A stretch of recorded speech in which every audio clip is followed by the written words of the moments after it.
Hello दोस्तों, नमस्कार, जय श्री कृष्णा, राधे राधे। कैसे हैं दोस्तों? अच्छे हैं। चलिए दोस्तों, अपन ने स्टार्ट किया था दोस्तों चक्रवृद्धि ब्याज।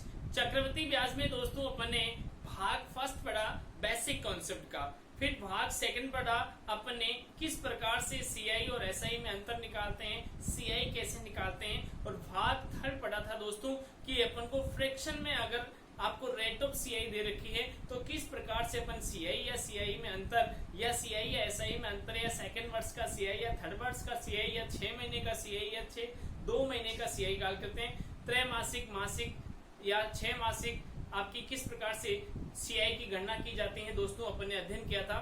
दोस्तों आज की क्लास में अपन भाग नंबर 4 यानी इस सीआई चैप्टर को आज इसी भाग से अपन समाप्त करेंगे दोस्तों। और इस चैप्टर में अपन ने बहुत ही महत्वपूर्ण जो पूरे चैप्टर का सारांश है वो आज पढ़ने वाले दोस्तों। वीडियो को पूरा देखें, चैनल को सब्सक्राइब करें, लाइक करें, अपने दोस्तों के साथ शेयर करें दोस्तों। चलिए अपन स्टार्ट करते हैं चक्रवृद्धि ब्याज भाग 4। दोस्तों भाग 4 में अपन स्टार्ट करते हैं गुना पर आधारित प्रश्न। गुना पर आधारित प्रश्न, गुना पर आधारित प्रश्न। दोस्तों गुना पर आधारित प्रश्न कैसे होते हैं समझना। प्रश्न लेने पर यदि कोई धन 5 वर्ष में स्वयं का 2 गुना हो जाता है तो वह कितने समय में 16 गुना हो जाएगा। दोस्तों प्रश्न है अपने सामने कि यदि कोई धन 5 वर्ष में स्वयं का 2 गुना हो जाता है तो वह कितने वर्ष में कितने समय में 16 गुना हो जाएगा सीआई की दर से। वैसे अपन सीआई चैप्टर ही पढ़ रहे हैं दोस्तों तो वैसे दिया हुआ आ जाएगा। यदि कोई धन 5 वर्ष में स्वयं का कितना हो रहा है दोस्तों 2 गुना हो रहा है तो वह धन कितने सालों में 16 गुना हो जाएगा। समझना दोस्तों, मैं आपको बहुत ही अच्छी ट्रिक बता रहा हूँ और उस ट्रिक के माध्यम से आंसर आप चुटकियों में हल निकाल सकते हो दोस्तों। बिना समय लगाए आंसर दे सकते हो। एग्जाम में पूर्व पटवारी के एग्जाम में इससे प्रश्न पूछा गया, वन विभाग में प्रश्न पूछा गया दोस्तों, तो पूरा ध्यान से पढ़ना है इसको। आप देखना, यदि मैं 1 रुपया लेता हूं, ये 1 रुपया 5 साल के अंदर खुद का 2 गुना यानी स्वयं का 2 गुना हो रहा है, यानी 2 रुपए बन रहे हैं। कितने बन रहे हैं दोस्तों? यदि मेरा 1 रुपया मूलधन है तो वो 5 साल में कितना हो रहा है 2 गुना हो रहा है, यानी 2 रुपए बन रहे हैं। तो दोस्तों ये 2 रुपए अगले 5 साल में कितने हो जाएंगे 4 रुपए। ये 4 रुपए अगले 5 साल में कितने हो जाएंगे 8 रुपए। और ये 8 रुपए अगले 5 साल में कितने हो जाएंगे 16 रुपए। तो इस 1 रुपए को 16 रुपए बनने में यानी इस 1 रुपए को 16 गुना होने में कितना समय लगा? तो 16 गुना होने में 5, 10, 15 और 20 वर्ष लगे। कितने लगे दोस्तों? 20 वर्ष लगे। एक बार पुनः समझना कि यदि मेरे पास 1 रुपया है दोस्तों, इस 1 रुपये को 5 साल लगते हैं 2 गुना होने में, तो अगले 5 साल में फिर 2 गुना 4 रुपए, फिर अगले 5 साल में 2 गुना 8 रुपए, फिर 5 साल में 2 गुना 16 रुपए, यानी 1 रुपया 16 रुपया बना। तब तक उसे कितने साल लगे दोस्तों? 20 वर्ष लगे। कितने लगे? 20 वर्ष। कंप्लीट है दोस्तों। आगे बढ़े, कंप्लीट प्रश्न को उतारना। मैं एक एग्जांपल और ले रहा हूं इसका।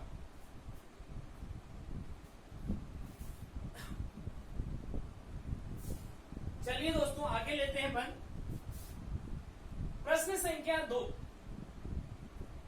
यदि कोई धन सीआई की दर से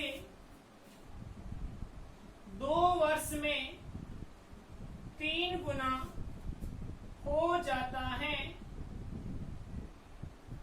तो वह कितने समय में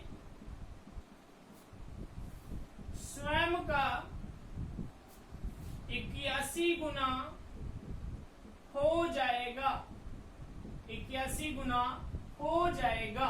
समझना दोस्तों, यदि कोई धन CI की दर से 2 साल में 3 गुना होता है, कितने साल में दोस्तों?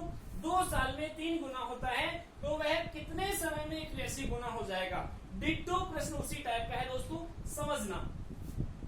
दोस्तों समझना कि मेरे पास 1 रुपया है, कितना है? 1 रुपया है। यदि ये 1 रुपया दोस्तों 2 साल में 3 गुना होकर कितना रुपया बन जाता है? 3 रुपए बन जाते हैं। यही 3 रुपए को अगर मैं अगले 2 साल के बाद देखूं तो कितने हो जाते हैं दोस्तों? ये हो जाते हैं 3 गुना, यानी 2 साल में 3 गुना हो रहे हैं, तो ये 2 साल में 3 गुना हो गए 3 रुपए। फिर ये 3 गुना होकर कितने हो जाएंगे? 9 रुपए। फिर ये 9 रुपए होकर 3 गुना होकर कितने हो जाएंगे? 27 रुपए। और ये 3 गुना होकर 81 रुपए। दोस्तों समझना पुनः, 1 रुपया 2 साल में 3 गुना हुआ, फिर ये 3 रुपए पुनः 2 साल में 3 गुना हुआ, 9 हो गए। फिर यही 9 रुपए 3 साल में 3 गुना हुए, 27 हो गए। यही 27 रुपए 3 साल में यानी 2 साल में वापस 3 गुना हो तो 81 हो गए। यानी 1 रुपए को 81 रुपए बनने में, 1 रुपए को 81 रुपीज बनने में कितने वर्ष लगे दोस्तों? तो 2 + 2 + 2 + 2 यानी 2 4 6 8, 2 4 6 8 यानी 8 वर्ष लगे। कितने वर्ष लगे दोस्तों? 8 वर्ष लगे। कंप्लीट है। जल्दी से उतार लीजिए दोस्तों, आगे बढ़ते हैं। चलिए प्यारे विद्यार्थियों, आगे देखिए, अगला क्वेश्चन लेते हैं अपन सेम पैटर्न पे। यदि आपसे प्रश्न पूछा जाए दोस्तों, यदि कोई धन CI की दर से 5 वर्ष में स्वयं का 4 गुना हो जाता है,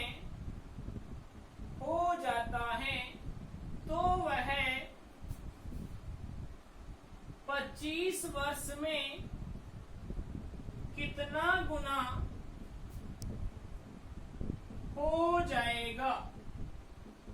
कितना गुना हो जाएगा? यानी यदि कोई धन जो है CI की दर से, किस दर से दोस्तों? CI की दर से 5 साल में कितना गुना होता है? खुद का यानी स्वयं का 4 गुना हो जाता है, तो बताओ वो 25 साल में कितना गुना हो जाएगा? यानी ये जो 1 रुपया है अगर 5 साल में 4 रुपए बन जाते हैं दोस्तों, तो वह 1 रुपया 25 साल में कितने रुपए बन जाएंगे, ये आपको बताना है। तो दोस्तों समझना, मैंने आपको बहुत ही अच्छी ट्रिक बताई है जिससे कि आप सेकंड में आंसर दे सकते हैं। तो समझना, ये 1 रुपया है मेरे पास, ये 1 रुपया जो है 5 साल में 4 गुना होकर कितने बने दोस्तों? 4 रुपए बन गए। दोस्तों ये 4 रुपए अगले 5 साल में कितने बने? 4 गुना होकर 16 रुपए बन गए। यही 16 रुपए अगले 5 साल में 4 गुना होकर कितने बनेंगे? 64 रुपए बन जाएंगे। यही 64 रुपए अगले 5 साल में 4 गुना होकर कितने हो जाएंगे? 256 बन जाएंगे। और यही 256 रुपए अगले 5 साल में कितने हो जाएंगे? 4 6 24, 20 और 2 22, 2 8 और 2 10, 1024। दोस्तों 5 10 15 20 25 टोटल कितने वर्ष लगे? 25। यानी 25 वर्ष में मेरा ये 1 रुपया जो है 1024 रुपए बन गए। कितने बन गए दोस्तों? 1 रुपया 1024 बन गया। तो ये कितना गुना हो गया दोस्तों? कि यदि कोई धन 5 वर्ष में 4 गुना होता है तो वह धन 25 साल में कितना गुना होगा? तो दोस्तों वह 25 साल में 1024 गुना होगा। कितना होगा दोस्तों? 1024 गुना होगा। कंप्लीट है। एक बार उतार लीजिए दोस्तों, आगे बढ़े। चलिए, तो प्यारे दोस्तों एक क्वेश्चन बहुत ही इंपॉर्टेंट है। एक प्रश्न मैं आपको करवा रहा हूं जो पिछले एग्जाम में आया है, तो ध्यानपूर्वक पढ़ना इसे। प्रश्न संख्या 4 लेते हैं। यदि कोई धन सीआई की दर से स्वयं का सीआई की दर से 3 वर्ष में स्वयं का 5 गुना हो जाता है। यदि कोई धन जो है CIN चक्रवृद्धि ब्याज की दर से 3 वर्ष में खुद का यानी स्वयं का 5 गुना हो जाता है तो वह 12 वर्ष में है तो बताओ 10,000 रुपए की राशि 12 वर्ष में कितनी हो जाएगी, यानी यदि कोई धन जो है चक्रवृद्धि ब्याज की दर से 3 वर्ष में 5 गुना हो जाता है, खुद का 5 गुना हो जाता है कितने साल में दोस्तों, 3 साल में, तो 10,000 रुपए की धनराशि जो है दोस्तों 12 साल में कितने रुपए हो जाएंगे ये आपको बताना है। तो दोस्तों तरीका सेम डिटो होगा वही है, आप फास्ट आंसर निकाल सकते हैं। कैसे निकालोगे, यदि कोई धन, दोस्तों तरीका वही रखना कि माना मेरे पास 1 रुपया है, ये 1 रुपया जो है 3 साल के अंदर 5 गुना होकर कितने रुपए बनते हैं दोस्तों, 5 रुपए बन जाते हैं। कितने बनते हैं, 5 रुपए। तो ये 5 रुपए अगले 3 साल में कितने होंगे, 25। अगले 3 साल में कितने होंगे, 125। अगले 3 साल में कितने होंगे, 625। 125 इंटू 5 करेंगे दोस्तों तो कितना आएगा, 625, यानी 3, 6, 9, 12। तो दोस्तों 1 रुपया अगर 12 साल के अंदर 625 रुपए बन जाता है, कितना बन जाता है दोस्तों, 625 रुपए बन जाता है।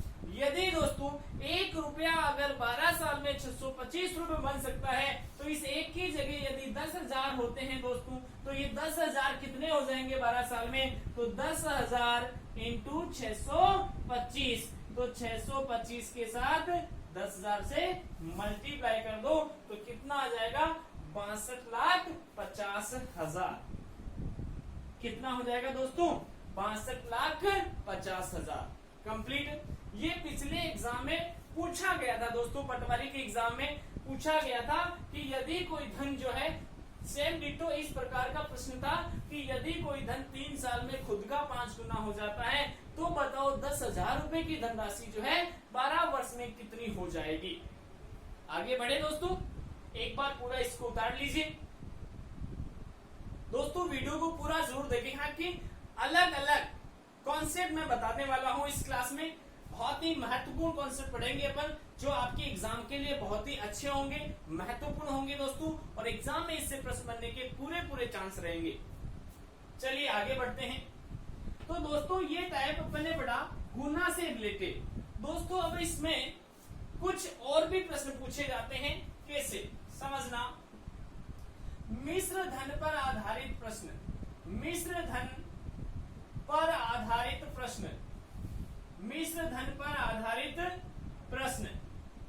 दोस्तों जो मिश्र धन पर आधारित प्रश्न जो भी पूछेगा, अगर उनमें अंतर 2, 3 यानी 1 साल का, 4, 5 यानी 1 साल का, 8, 9 यानी 1 साल का, यदि उनके बीच में 1-1 साल का डिफरेंस है, तब आपको यदि दर पूछी है तो क्या करोगे, मिश्र धनों का अंतर, मिश्र धनों का अंतर अपॉन पहला मिश्र धन, अपॉन पहला मिश्र धन इंटू 100। समझिएगा, प्रश्न लेते हैं अपन, यदि कोई धन 3 वर्ष में 1,000 रुपए व 4 वर्ष में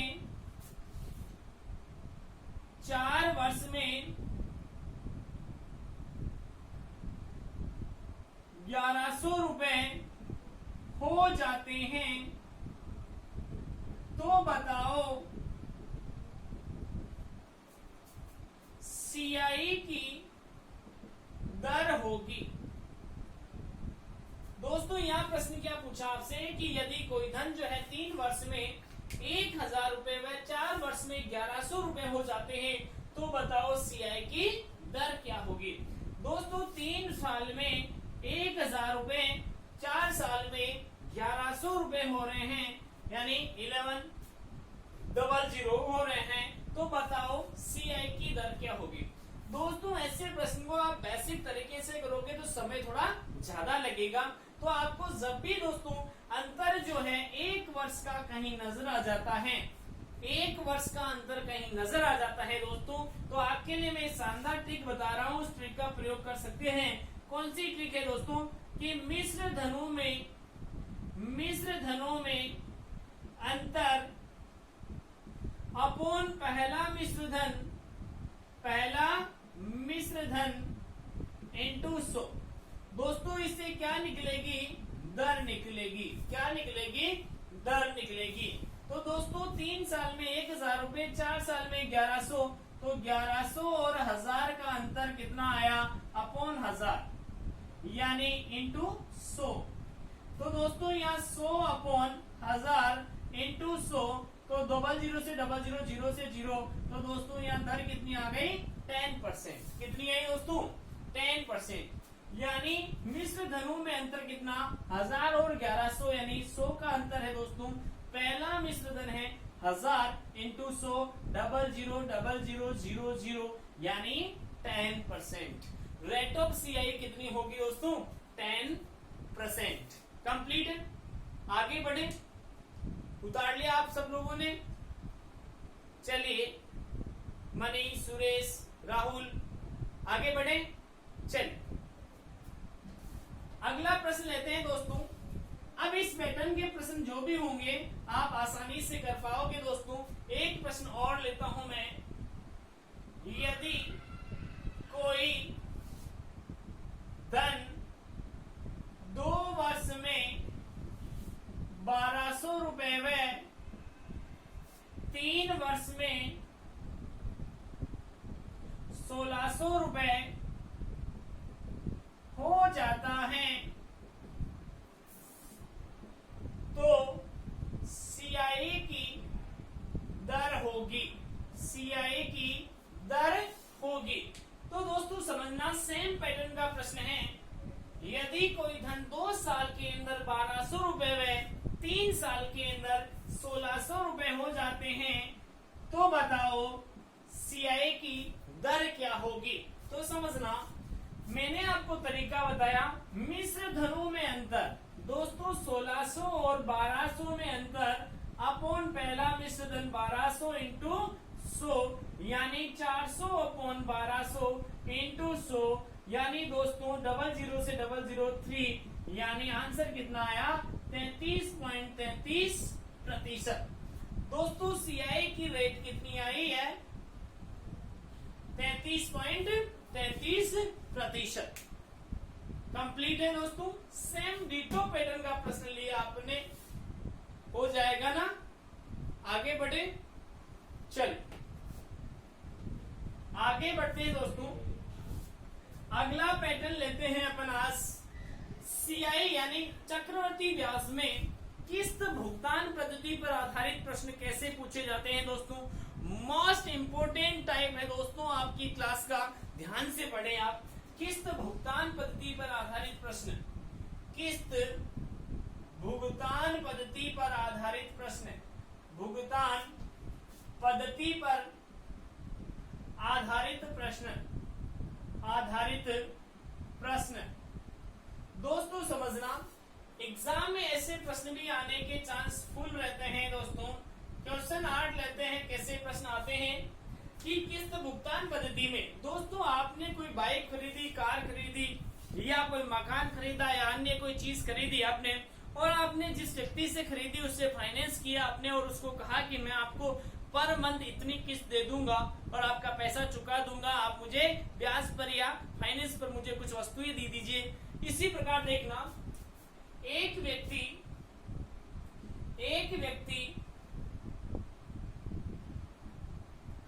कार इस शर्त पर, कार की जगह बाइक ले लेते हैं, बाइक इस शर्त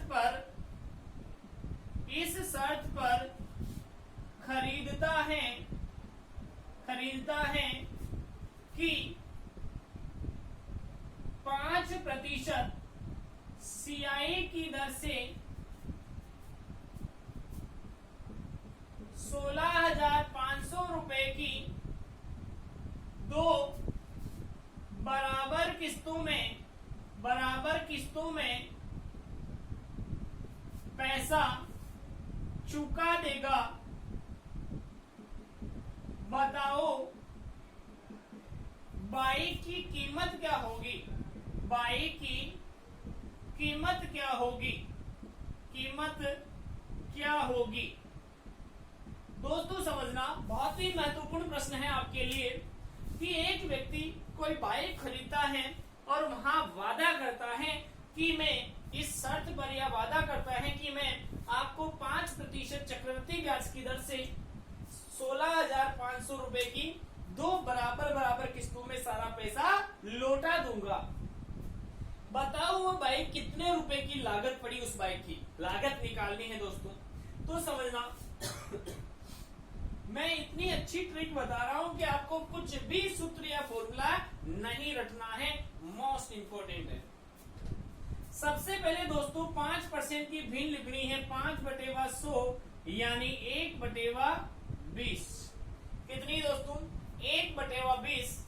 ये 20 पी को प्रेजेंट करेगा और ये 20 और 1 21 1 को प्रेजेंट करेंगे, यानी मूलधन प्लस ब्याज किस्त को प्रेजेंट करेंगे। किसको प्रेजेंट करेंगे दोस्तों?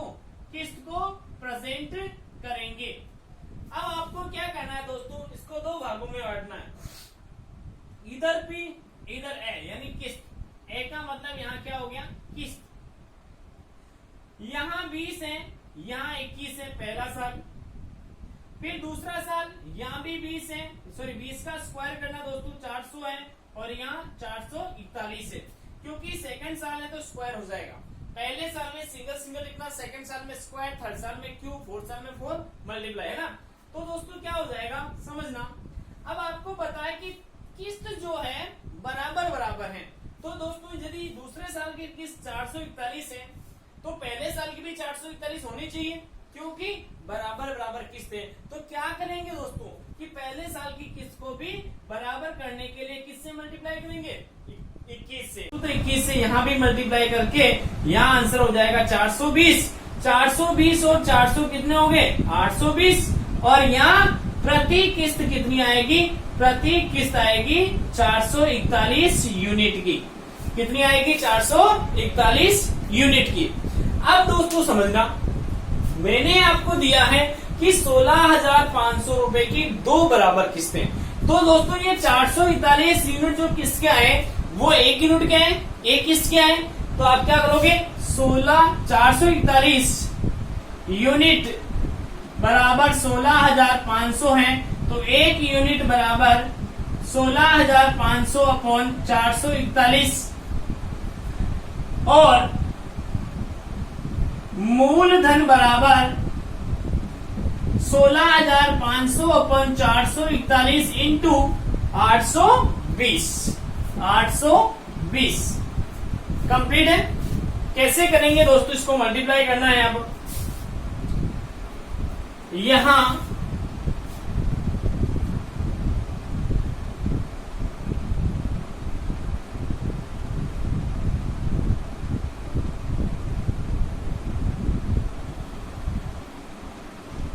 अपन ने डेटा कोई बड़ा ले लिया दोस्तों, थोड़ा सा फिगर चेंज कर लेते हैं।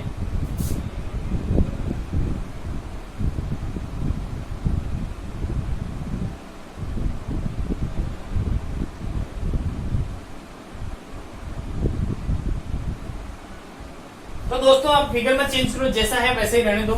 यहाँ आप क्या करोगे? इसको मल्टीप्लाई करके जो आंसर आएगा वो क्या आ जाएगा? आपका मूलधन आ जाएगा। कैसे से कर लेना दोस्तों, थोड़ा सा डेटा अपन ने ऐसा लिया था, ठीक है। तो आप क्या करोगे, मूलधन क्या आ जाएगा 16,500 अपॉन 441 इंटू 820। इसका जो कैलकुलेशन करोगे, कैलकुलेशन करने के बाद 441 का भाग लगा देना, और भाग लगाने के बाद जो मान आता है वो ही मूलधन होगा। क्या होगा दोस्तों, मूलधन। आगे बढ़े, चल सेम डिटो एक क्वेश्चन और लेते हैं दोस्तों।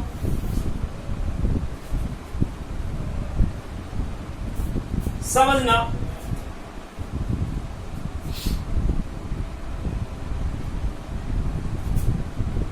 एक व्यापारी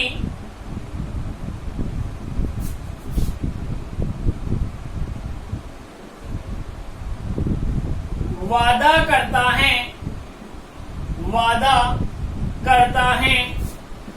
कि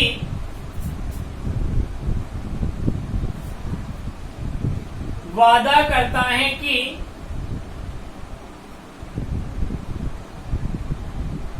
20% सीआई की दर से 20% सीआई की दर से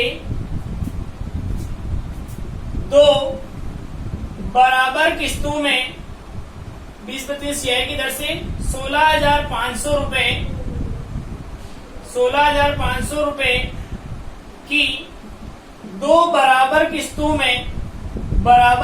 में पैसा चुका देगा। तो बताओ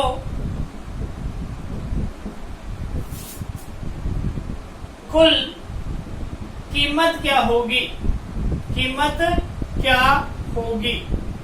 दोस्तों सेम पैटर्न का प्रश्न है। वहां अपन ने थोड़ा डेटा फिक्स नहीं लिया था, यहाँ डेटा फिक्स लेने की कोशिश की है। कैसे किया जाएगा समझना। मैंने कहा सबसे पहले आपको रेट ऑफ इंटरेस्ट को भिन्न में बदलनी, 20% का मतलब 1/5। ये P है और ये 6 क्या है, ए है। यहाँ P लिखो, यहाँ ए लिखो। E का मतलब है किस्त। पहला साल 5 मूलधन है, 6 किस्त है। दूसरा साल 25 मूलधन है तो 36 किस्त है। दोस्तों बताया गया कि दोनों किस्तें बराबर है, तो इसको भी बराबर करने के लिए 6 से गुना किया, तो इसको भी 6 से गुना कर लो। ये आया 30 और 25 55, और ये आ गया 36 प्रति किस्त। प्रति किस्त कितना है, 36 यूनिट। अब दोस्तों प्रति किस्त 36 यूनिट है, तो इस 36 यूनिट के बराबर आपको दे रखा है 16,500। तो क्या करेंगे, एक यूनिट बराबर क्या होगा, 16,500 अपॉन 36 इंटू 36। इसलिए मूलधन बराबर क्या हो जाएगा, मूलधन बराबर 16,500 अपॉन 36 इंटू 55। कितना हो जाएगा, 55। तो इसको मल्टीप्लाई करना है, और मल्टीप्लाई करने के बाद जो मान आता है वही क्या होगा, आंसर हो जाएगा। वही क्या होगा, आंसर हो जाएगा। कंप्लीट है, यानी तरीका सेम डिटो अपनाना है, मल्टीप्लाई करके लास्ट आंसर निकाल लेना है। इतना कर लोगे ना दोस्तों, आगे बढ़े। चल एक प्रश्न और लेते हैं दोस्तों सेम पैटर्न पे। लिखना, एक व्यापारी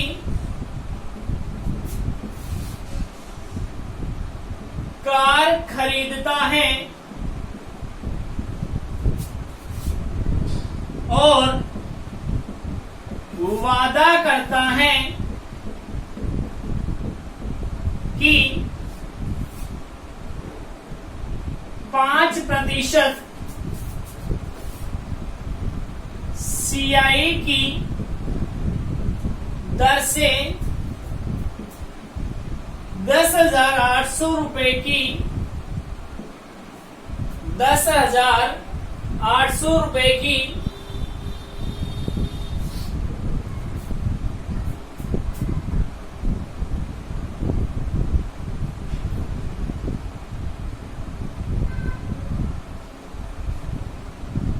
या 20% कर देना दोस्तों, 20% सीआई की दर 10,800 रुपए की 3 बराबर किस्तों में पैसा चुका देगा, तो कार की कीमत होगी। कैसे निकालना है समझिएगा कि एक व्यापारी जो है कार खरीदता है और वादा करता है, क्या करता है दोस्तों, कि 20% CI की दर से 10,800 रुपए की 3 बराबर किस्तों में पैसा चुका देगा। तो क्या करना है, 20% इसकी भिन्न हो गई 1/5। क्या करना है, PA पहला 5-6, दूसरा साल 25-36, तीसरा साल 125 और 216। 36 × 6 कितना हो जाएगा, 216। अब दोस्तों किस्तों तीनों ही बराबर है, तो मल्टीप्लाई 6 मल्टीप्लाई 36 हो जाएगा। इसको 36 से मल्टीप्लाई किया और इसको 6 से मल्टीप्लाई किया। अब समझना, इसको मल्टीप्लाई किया तो 6 5 30, सॉरी 5 6 30, 5 3 15 और 3 18, 25 से 150 और 125 कितने हुए दोस्तों, 300, 430 455, कितना आया, 455। तो समझिएगा कि 216 यूनिट किस्त बराबर 10,800 है, तो एक यूनिट बराबर कितना होगा, 10,800 बटेवा 216, 108 का डबल यानी कितना हो गया दोस्तों, 2 यानी 50, कितना आ गया, 50, क्योंकि 216 को 5 बार मल्टीप्लाई करेंगे तो 1080 होगा और इंटू 10 किया तो 50, इसलिए P बराबर 50 × 455, कितना, 455। तो 0 5 5 25, 5 5 25 और 2 27, 2 5 चौक 20 और 2 22,750। 50 × 455 करना है दोस्तों, तो कितना आ जाएगा, 22,750। 0 5 25, 2 25, 2 27, 2 20 और 2 22, कितना आया, 22,750। कंप्लीट। आगे बढ़े क्या दोस्तों, चलिए अब लास्ट प्रश्न कर लेते हैं इसका दोस्तों, कि यदि आपको कोई प्रश्न इस प्रकार का दे रखा है जिसमें यहाँ तो किस दे रखी थी, वहां मूलधन देंगे, तो भी पैटर्न ये का ये दोस्तों, ये का ये पैटर्न अपनाना है और आंसर देना है। कैसे देंगे समझना। प्रश्न संख्या 10, एक व्यक्ति इस शर्त पर वस्तु खरीदता है, इस शर्त पर वस्तु खरीदता है कि 10% CI की दर से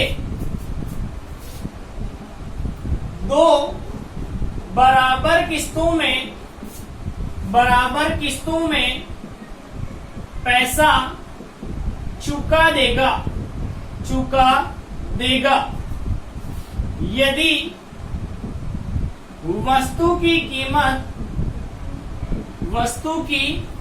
कीमत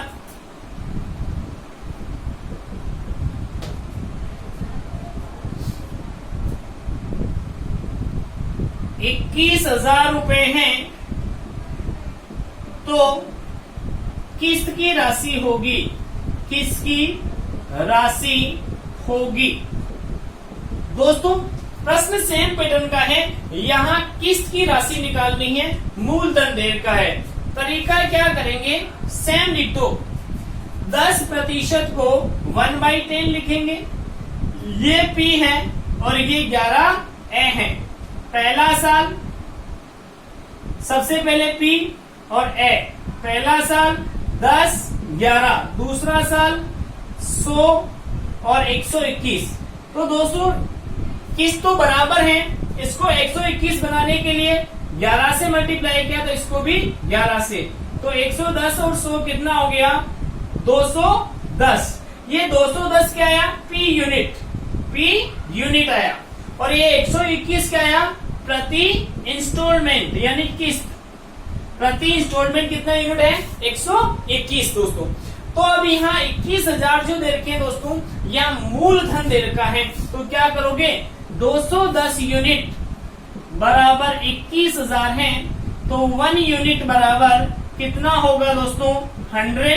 इसलिए किस्त क्या हो जाएगी 100 इंटू 121 12,100 की कितनी हो जाएगी 12,100।